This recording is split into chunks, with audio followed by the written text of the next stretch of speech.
respuestas. Si para llegar al acuerdo de una sola pregunta, los proponentes de la pregunta acaban reconociendo internamente que las respuestas incluyen formulaciones políticas diferentes. No, yo de verdad creo, y se lo digo con franqueza, que la pretensión del derecho a decidir, plenamente planteado, luego discutimos si es posible o no, es el derecho de autodeterminación. Eso es lo honrado con el planteamiento político. Y creo que las confusiones en este tema no nos llevan a ninguna parte, porque soy de los que piensa que supuestamente cuando se plasmara esa pregunta, los que están defendiendo el derecho a decidir, pensando que es un derecho democrático y creyendo que van a poder proponer fórmulas alternativas, no lo van a poder hacer. Van a tener que definirse entre los extremos del péndulo identitario, sí o no, independiente o español, punto, se acabó. Yo creo así, que es lo que se va a acabar proponiendo. Y eso es lo que me lleva a explicarles por qué yo estoy en contra de ese derecho a decidir así contemplado, de ese derecho de autodeterminación planteado en estos términos. Y primero lo haré desde la perspectiva de un ciudadano que pudiera vivir aquí. Yo no soy catalán, obviamente, y repito que me expreso con el máximo respeto a los catalanes, pero yo, si yo fuera catalán, no aceptaría este procedimiento, primero porque nos va a dividir profundamente. Profundamente. Señoras y señores, créanme, tengo alguna experiencia sobre lo que son los debates identitarios en mi comunidad. Y los debates identitarios acaban fracturando a los pueblos. Y ustedes no se merecen esto. Se lo digo con toda franqueza, porque recuerdo experiencias de periodos afortunadamente pasados en mi país en los que este debate estuvo. Cómo se rompen las familias, cómo se rompen las cuadrillas, cómo se silencian las conversaciones entre compañeros de trabajo, cómo se identifica con etiquetas al que es y al que no es. El carnet vasco, ¿quien lo lleva es verdaderamente un buen vasco o no? A mí esto me preocuparía enormemente, porque estos debates identitarios rompen los países.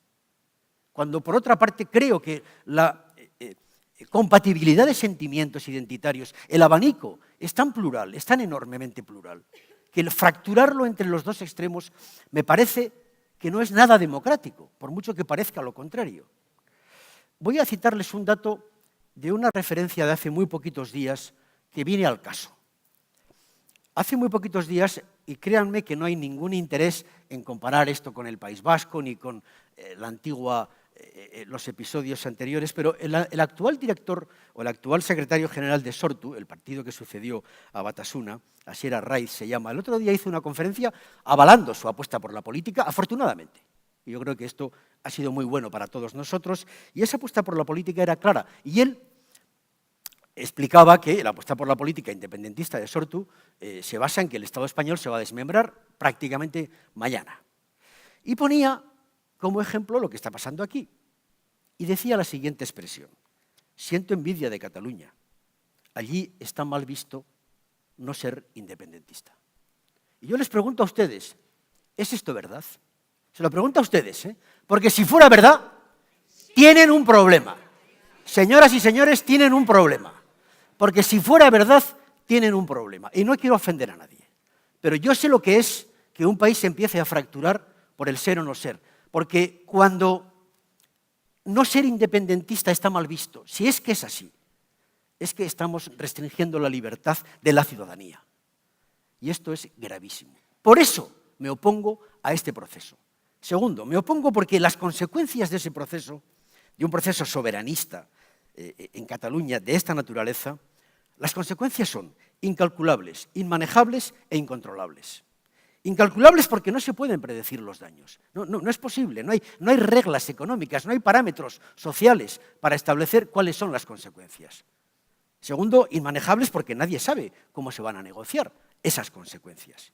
Es un territorio políticamente ignoto, absolutamente. Y tercero, son incontrolables porque no se sabe cuántos agentes, desde la Unión Europea hasta los clientes de la Caixa, van a reaccionar de una manera o de otra. No se puede calcular, no se puede saber. No es un proceso neutro, no es pacífico, no es indoloro. Y me pregunto, ¿está la opinión pública catalana? ¿Podría estar, después de un proceso de máxima difusión, de máximo debate, de libertad de debate, decidir con un simple sí o no semejante complejidad? Y tercero, por último, por la inestabilidad. Porque ¿cuándo acaba esa decisión? ¿Y si a los poquitos meses de esa decisión la materialización de ese proceso político, que por cierto, los gestores de la independencia no saben cómo lo van a hacer, y lo digo con conocimiento de causa, no saben cómo van a cabalgar esa decisión, no saben cómo van a gestionarla, más allá de avanzar en el sentimiento que legítimamente se está expresando en Cataluña, no se puede saber cómo van a controlar políticamente este proceso quienes están impulsándolo. Pregunto, ¿es que si a los pocos meses por ejemplo, las decisiones democráticas de un proceso electoral inmediatamente posterior ya refleja unos cambios en la composición política o en las siguientes, o inclusive empieza a mostrarse claramente que hay una opinión contraria? ¿Cómo se gestiona todo eso? Sobre todo, ¿es que el no en ese proceso equivale a que la actualidad o el sistema actual es el único e inamovible? Inclusive los problemas que hemos dicho antes que tiene Cataluña, ¿cómo se iban a resolver? Con el no. ¿Qué uso iba a hacer España, y perdonen la referencia tan distante, de un no en Cataluña a esa propuesta? ¿Desoír absolutamente la realidad de esos problemas que estaban provocando este proceso? Como catalán yo no lo avalaría. Y si ustedes quieren, también como español, yo pertenezco a un partido que quiere a España, que quiere que España esté integrada como lo está, que quiere que Cataluña esté en España, que ustedes vivan con nosotros y que nosotros vivamos juntos. Yo también les tengo que decir que, más allá de valoraciones teóricas, democráticas, hay una razón para entender que España, o hay varias razones para entender que el gobierno español, la legalidad española, no contemplen este proceso dentro de su marco de legalidad. Para empezar, recuerdo la sentencia del Tribunal Constitucional a propósito de la consulta que Ibarretxe planteó, porque Ibarretxe planteó la consulta. Y debo recordarles que el Tribunal Constitucional respondió apelando a la lógica, ¿no? Se parte en la ley recurrida, decía el tribunal, de que el pueblo vasco es titular de un derecho a decidir susceptible de ser ejecutado y de plantear una nueva relación entre aquel y la nación española, lo cual es imposible en nuestro marco constitucional. Oiga, es que la legalidad forma parte de la democracia. Y claro, ustedes me dirán, pues cambiémosla. De acuerdo, podemos hablar de eso. Pero entiendan que desde el punto de vista de lo que es el marco constitucional, no hay ningún país en el mundo que contemple en su marco jurídico-político la puerta a su demolición. Porque, naturalmente, si lo incluimos en nuestra Constitución, habrá que incluirlo para todos. ¿Es razonable que España incluya en su normativa un procedimiento de inestabilidad tan enorme para que diferentes pueblos, hoy el catalán, mañana el vasco, quizás el canario después, tengan que ir acogiéndose a esa supuesta cláusula para abandonar y para demoler un Estado en el que hemos estado tantos años juntos? Nosotros creemos que esa argumentación no es despreciable. Es que no estamos hablando de un derecho, con perdón. El derecho de autodeterminación se ha contemplado en términos jurídico-políticos como un derecho para las colonias, para aquellos países ocupados militarmente o sometidos a un apartheid cultural o político. Pero realmente no como derecho debe de contemplarse este debate, sino como una reivindicación legítima y aceptable. Y yo la acepto. Pero con la misma razón explico que puede haber una posición contraria. Es la misma legitimidad la que sostiene el derecho a decidir, como quienes podemos pensar que ese derecho no puede contemplarse en nuestro marco jurídico-político. Nuestra posición, y aquí sí que ya voy terminando, es que hay que romper este nudo gordiano, que muy probablemente este proceso planteado en estos términos, yo no sé si hay que decir que se va a estrellar, que no va a prosperar. Bueno, ustedes pueden ponerle el calificativo que quieran. Yo creo que políticamente es ingestionable. Es ingestionable. Creo que también lo saben quienes lo están animando. Es ingestionable. Y yo creo que tenemos que dar una respuesta a los problemas. Y creo que hay que dar una oportunidad a la política. y que eso exige una reforma profunda. Aquí en parte coincido con la parte final que señalaba Joan. Yo creo que hay que hacer, y hemos hecho los socialistas catalanes y españoles, los socialistas del PSC y del PSOE, una propuesta al país, a Cataluña y a España entera, una propuesta detenida, técnicamente definida, políticamente valiente, que consiste en decir, hay que reformar el modelo autonómico español en clave federal. ¿Qué significa esto? Lo hemos escrito, es decir, nuestro partido ha hecho una definición de qué reformas, de qué artículos, de qué organigrama, de qué arquitectura hay que cambiar en el país para que España, más que un Estado autonómico, sea un Estado federal. Y eso implica, no puedo detenerme, cambiar todo el sistema legislativo español para que la intervención de las comunidades autónomas en el Senado sea una intervención mucho más potente, para que la composición no sea de partidos políticos, sino de las comunidades autónomas, que estén ellas integrando el Senado, que tengan capacidad de decidir sobre el proceso legislativo. Un Senado federal completamente diferente, un tipo Bundesrat aplicado a nuestro proceso legislativo, una clarificación competencial a la alemana, es decir, un artículo en la Constitución que dice qué competencias son del Estado y las demás no lo son. Una redefinición del modelo de financiación que tenga que ver con la corresponsabilización en el ingreso fiscal, una mejora del sistema cooperativo interno, una participación en la Unión Europea diferente, una concepción del autogobierno literalmente federal. Y eso implica una reforma de la Constitución, porque no se puede cambiar el proceso legislativo, ni el Senado, ni muchas más cosas, si no es con reforma agravada de nuestra Constitución. Y eso empalma con una necesidad que también comparto de reformar nuestra Carta Magna 35 años después. No para refundar España, me apresuro a precisar, sino para reformular los aspectos que no funcionan y que tienen que cambiar, inclusive, por supuesto, la incorporación de nuevos derechos sociales a la Constitución, que ahora son realidad y no lo eran hace 35 años, y la Unión Europea, Internet, etcétera, etcétera, o la feminidad de la sociedad española, por supuesto.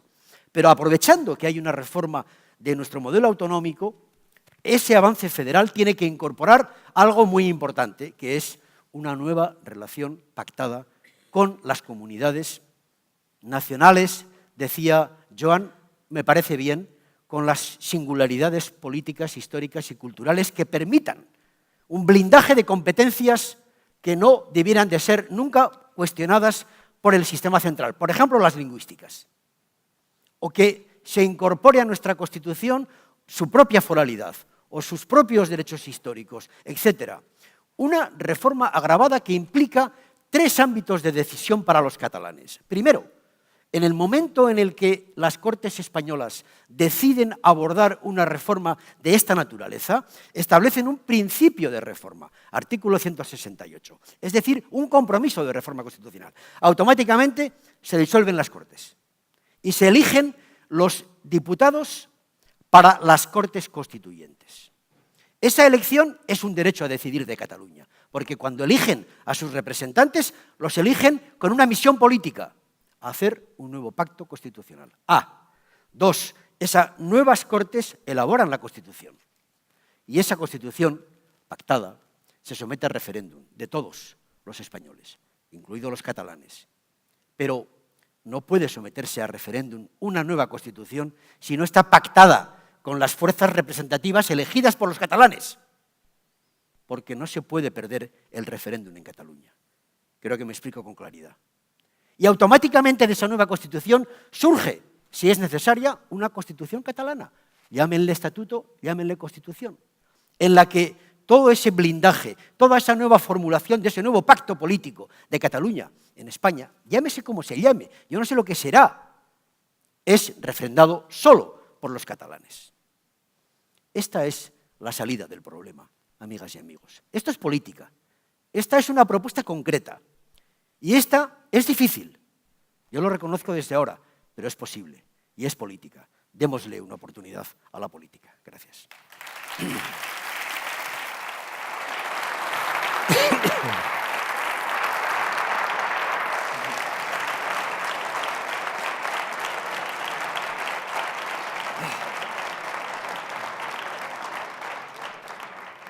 Muchas gràcies, Ramon. A veure, abans de donar la paraula al públic, jo no puc deixar d'intentar buscar la resposta del Joan a partir d'una pregunta molt concreta. Tu, Joan, has dit que sense el dret a decidir no hi ha projecte de regeneració.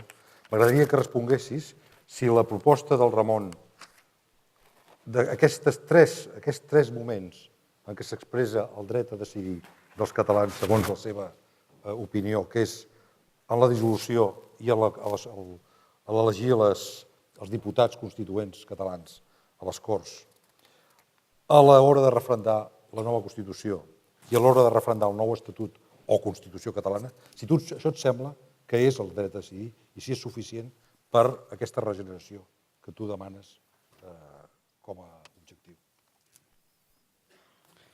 Sí, gràcies, Lluís. A veure,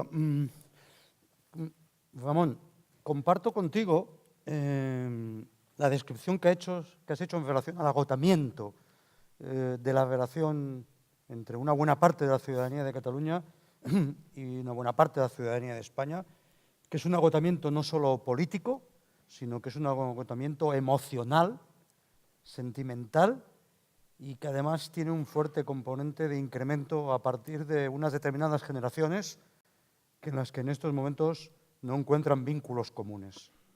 Por eso insisto mucho en que si se quiere recuperar esos vínculos comunes, la centralidad del conflicto social es determinante.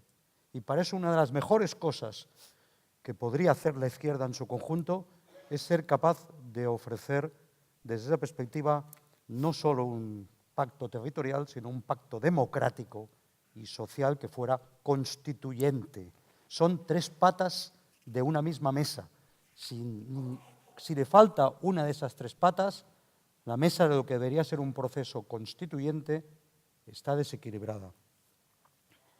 Tanto es así que estoy profundamente convencido que el nivel de insatisfacción en relación a los ingresos de Cataluña o de cualquier otra comunidad no tiene solución ni en un marco autonómico, ni en un marco federal, ni en un marco de independencia, sino en una profunda revisión de la política fiscal.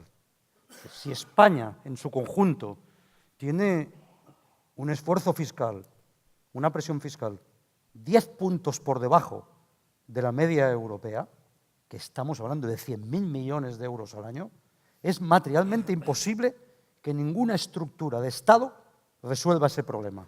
Y es ahí donde yo insisto en la importancia de que la izquierda, sobre todo determinada izquierda que ha tenido más responsabilidades de gobierno, dé un giro a sus políticas y adquiera ideología propia. Es decir, que abandone aquel apartado de bajar impuestos puede ser o es de izquierdas. Yo creo que es básico para ese tema. En segundo lugar, no podemos abordar el futuro con miedo. Es decir, si yo me pongo a describir los riesgos que tiene determinadas opciones, puedo hacer una lista brutal. El riesgo de la independencia sin duda existe, el riesgo del inmovilismo es brutal. Y eso creo que lo compartimos, principal responsable el Partido Popular, pero el riesgo del inmovilismo es un riesgo que no solo en España tiene el Partido Popular. En ese sentido, una cierta fractura social en Cataluña ya existe y lo que creo que le puede agrandar es no ser capaz de canalizar democráticamente ese conflicto que hay.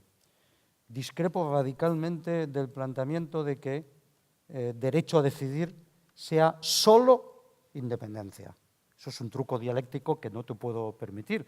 Derecho a decidir es el derecho a decidir de la ciudadanía de Cataluña si quiere mantenerse en el actual statu quo o quiere modificarlo. Y eso es un derecho a decidir que corresponde a la ciudadanía de Cataluña. ¿Cómo se articula ese derecho a decidir después? Tiene diferentes facetas. Federal, confederal, que algunos creen que no existe, pero si podemos entrar, aportaría alguna reflexión alrededor de este tema, e independencia. Y, por supuesto, la construcción de un nuevo pacto, de un nuevo estadio, solo puede ser pactada con el conjunto de la ciudadanía española. Yo no soy de los que cree en soluciones unilaterales, es que además de no ser democráticamente aceptables, no son viables desde el punto de vista.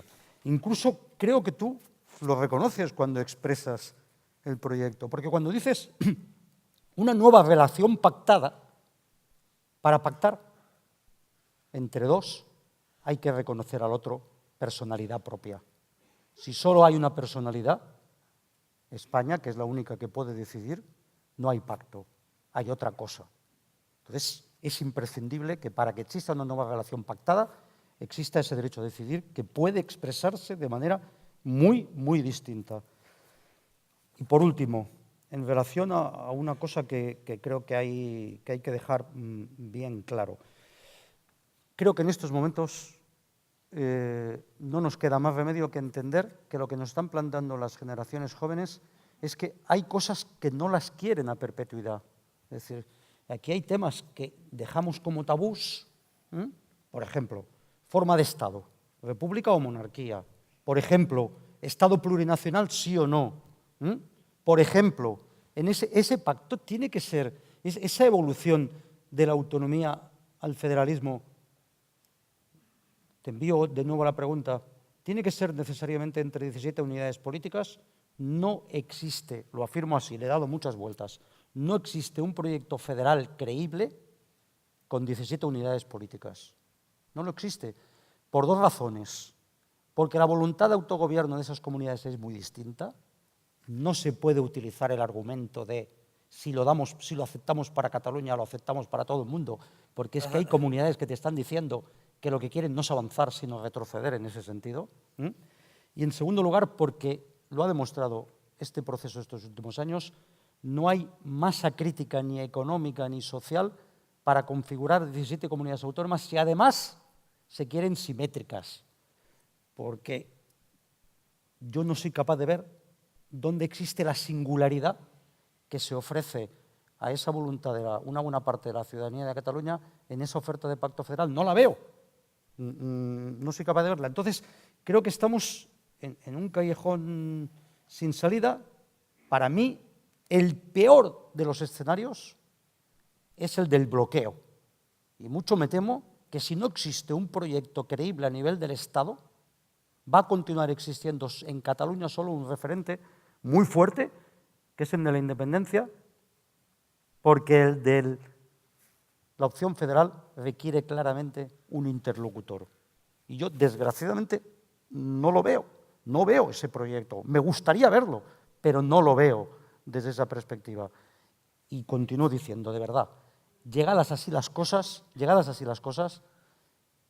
la evolución de la autonomía a un proyecto federal necesariamente pasa por el ejercicio del derecho a decidir. Y además, permíteme que te lo diga, la gente no lo sabe, pero yo lo puedo decir, tenemos muy buena relación personal, posiblemente porque tú empezaras como secretario general de UGT de Euskadi y yo, mi vida sindical es intensa y yo creo que eso da también un determinado elemento a las cosas, ¿no? Yo creo que llegados así las cosas, las instituciones españolas no pueden ofrecer nada creíble a la ciudadanía de Cataluña si antes impiden el ejercicio de ese derecho a decidir, que no tiene por qué ser solo con un resultado. Porque además, ¿por qué es creíble un proyecto de regeneración democrática con más participación de la ciudadanía directa en la toma de decisiones, excluyendo esa cuestión? Yo le he dicho a la gente que plantea la independencia, ¿y por qué el derecho a decidir solo con el modelo de Estado y no, por ejemplo, con el modelo energético de este país? O no por el modelo de equilibrio del modelo productivo. ¿Por qué? Pero viceversa le digo a la gente que plantea la opción federal, ¿por qué derecho a decidir todo menos el modelo de Estado? El proyecto de regeneración democrática no puede establecer límites materiales y Rubio Llorente nos lo ha dicho, no hay límites materiales a la reforma de la Constitución, solo hay límites formales y coincido contigo en una cosa muy clara, cualquier escenario de futuro tiene que ser fruto, yo digo, del derecho a decidir y después de la obligación de pactar. Sin duda. Lo contrario es hacernos trampa.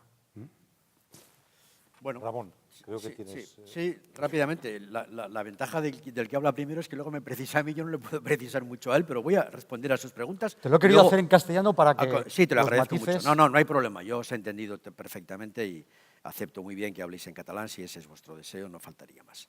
No, intentando contestar a sus precisiones y luego, si te parece, Lluís, pues claro, que el público nos pregunte y nos interpele, ¿no?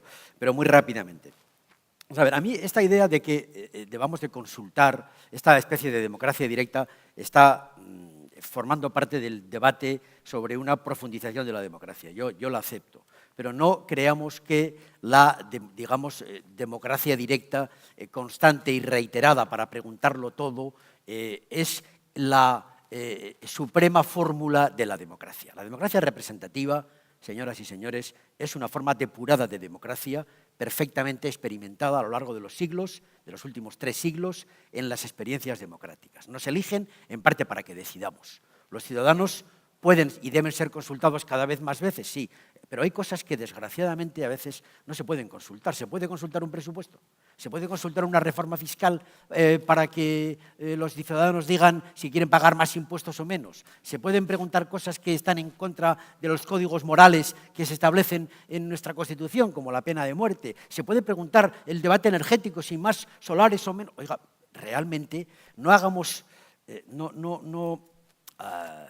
ya sé que estoy haciendo una apelación incómoda al pragmatismo político, pero mis años y también mis experiencias de gobierno me obligan a decir cosas que yo creo que son fácilmente entendibles. Hay que mejorar la participación, las consultas, las tecnologías nos lo permiten, etcétera. Pero no creamos que la, digamos, decisión constante de la ciudadanía a través de consultas populares, de todos los problemas, es una forma más depurada de democracia, porque nos podría dar resultados muy, muy peligrosos. Segundo, la reforma constitucional que estamos planteando, por supuesto, tiene que incluir, tú lo has dicho, Joan, una revisión relativamente profunda de muchos de los aspectos en los que está configurado actualmente nuestra Carta Magna. Yo he hecho para la conferencia política un trabajo en esa dirección con cantidad de constitucionalistas de toda España y hemos acabado concluyendo que hay muchísimos aspectos de nuestra Constitución que debemos de alterar.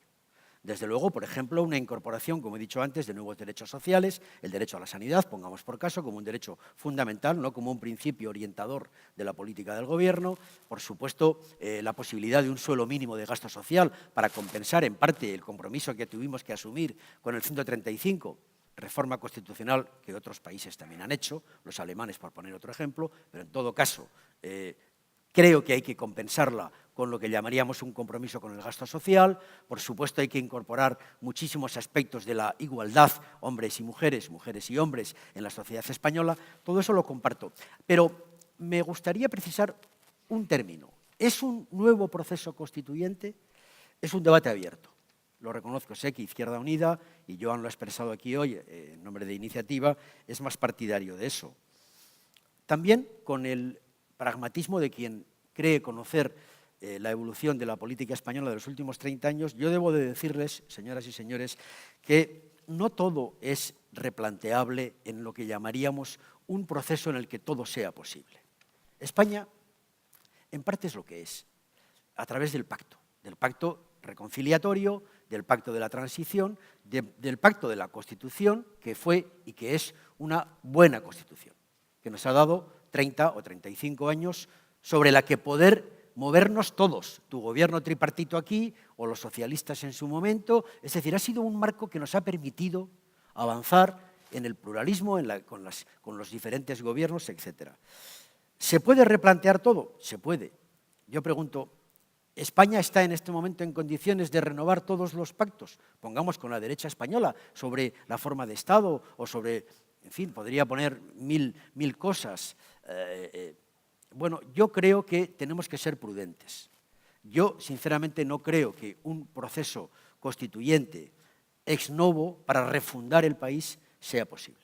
Sí creo que es posible y que es necesario plantear objetivos de reforma constitucional muy importantes. Por ejemplo, este que estamos contemplando. Pero todo no va a ser posible. Lo digo porque quiero ser honrado y no me gusta no precisar algunos términos en los que tenemos diferencias. El planteamiento del PSOE es un planteamiento que no se había hecho en 35 años de abordar una reforma constitucional. No se había hecho. Lo acabamos de hacer. Le estamos planteando al país un foco político nuevo, un giro copernicano a la política, un proceso reformista, de nuevo tiempo, de nuevos pactos, de reevaluar la política, de reacordar cosas como las que hemos comentado antes. Pero quizás sea muy ambicioso y el que quiere lo más a veces pierde lo menos, plantear lo que llamaríamos un periodo constituyente. ¿Cabe en esa reforma aceptar 17 comunidades autónomas, 17 unidades territoriales, con las diferencias que representan algunas de nuestras comunidades nacionales? Yo creo que sí. También aquí me muevo por el pragmatismo. Debe, y lo dice el nombre de un partido, que ha llegado a la conclusión que no podemos cambiar el mapa autonómico español. Se lo digo con claridad. El que quiera ahora renovar el mapa geográfico territorial español o establecer, digamos, algo así como que devuelvan competencias a las comunidades autónomas que no son comunidades nacionales, etcétera, etcétera, me parece no ya una ingenuidad, sino una cosa profundamente irresponsable. Es decir, plantear que León sea comunidad propia, o que Cantabria se incorpore en Castilla, o que La Rioja deje de ser, o que Murcia entre... O sea, ese lío, créanme, ese lío nos pone patas arriba. Entonces, hay que mantener el sistema autonómico, pero hay que incorporar lo que yo llamo las singularidades y blindarlas en nuestra Constitución. En una entrevista que me hizo El País hace poco tiempo, el titular que yo dije no lo dije por casualidad. Y no es un titular fácil para que se lea en el resto de España. España debe aceptar la singularidad de Cataluña, si no, no hay arreglo. Si no, no hay arreglo. Y si no, pueden pasar cosas como las que estáis diciendo. Yo creo que ese esfuerzo hay que pedirlo. Y claro, yo admito que se mantengan las unidades territoriales, no quiero reformular el sistema que tiene España desde hace 30 años, no quiero poner patas arriba al país, pero sí quiero que la Constitución incorpore el pacto con Cataluña. Y tú dices, ¿hace falta que se reconozca la soberanía previa a Cataluña? No. El pacto incluye lo que llamaríamos la lógica política en la ley. Yo no tengo por qué reconocer previamente a Cataluña, no. Si allí va a haber 46 diputados de Cataluña, elegidos por los catalanes, en las Cortes Constituyentes. 46. Y esos señores van a representar a Cataluña. Y yo digo aquí, no es posible una reforma constitucional si no hay un pacto con Cataluña. No lo es. Porque nadie va a ser tan loco de traer a refrendo de toda España, incluida Cataluña, una Constitución que no esté avalada por el soporte del pacto. ¿Tengo que reconocer previamente que Cataluña es soberana? No. No, lo que tengo que hacer es pactar esa singularidad en el marco de nuestra propia realidad, porque nuestro marco jurídico-político ya reconoce esa realidad. Ya está integrada en el juego de la política. Por tanto, no creo que sea imprescindible. Y termino. El gobierno no quiere, esta es la última precisión, no veo interlocutor, es verdad. Y yo voy a decir algo también sinceramente, les reconozco que no es fácil el proceso que estamos planteando. Pero a continuación pregunto, ¿es más fácil el otro? ¿Es que alguien puede decirme que la otra alternativa es más fácil que esta? Ah, no, eso sí que no. Esta propuesta es viable, difícil sí, pero viable, porque es política, porque es legal, y porque profundiza la democracia, porque los catalanes votarán no una, 3 veces, porque votarán sobre una propuesta concreta que la política ha construido, no sobre extremos del péndulo, no sobre fórmulas que no se sabe qué consecuencias tienen, sino sobre propuestas concretas que la política ha construido. Y votarán 3 veces, no una. Por eso es viable y por eso es una oportunidad a la política.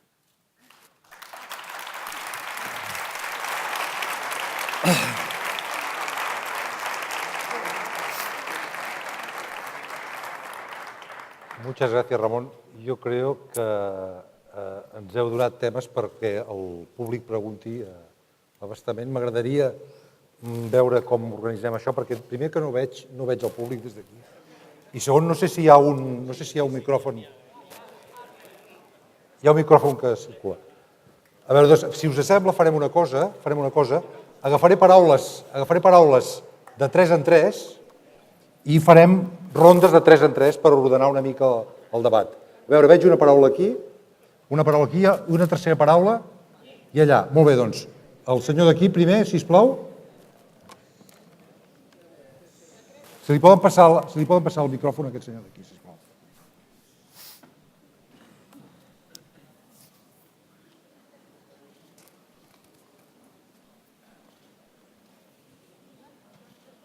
Gracias. Mire, yo creo que voy a ir a la base de la cuestión. Yo y como muchos de los que vemos aquí creo que somos trabajadores. Y estoy seguro y convencido que si hubiera medios económicos, si no hubiera la miseria y el paro que se está generando por todas las políticas que se están haciendo, seguramente el problema de la independencia no hubiera aumentado tanto, ¿vale?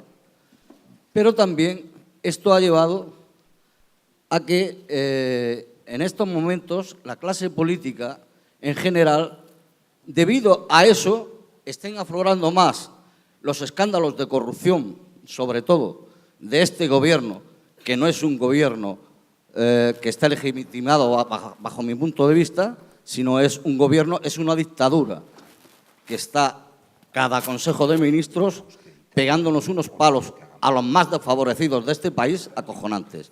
La realidad de este país es que hay 6 millones de parados, ¿vale? Y es que hay una grande importancia de miles de personas que no tienen recursos para llevarse a la boca. Mucha gente, y estoy convencido de ello, que salió a la cadena humana de Cataluña sobre la independencia, salió porque muchos de ellos están en ese problema y porque creen que con la independencia estará arreglado, sin saber cómo, pero creen en ello de buena fe. Perdón, le voy a hacer una Sí. observación. Quería pedirle Sí. que haga, como Ramón y Juan nos han hecho una exposición realmente brillantísima y con temas muy interesantes, Sí. que me he olvidado decir que debiéramos hacer preguntas. Para que Bueno, ellos nos mi respondan. pregunta... Entonces, por favor, concrete la Sí, pregunta. mi pregunta es muy concreta. Para ser federalistas y de izquierdas, hay dos fuerzas políticas en este país que pueden hacerlo posible. Una es Izquierda Unida y otra es el PSOE, básicamente, para mí. Mientras Alfredo Pérez Rubalcaba no hace muchos días dijo que no era monárquico, pero sí juancarlista, y Izquierda Unida se dice que no quiere ser monárquico, sino republicano, a partir de ahí podemos empezar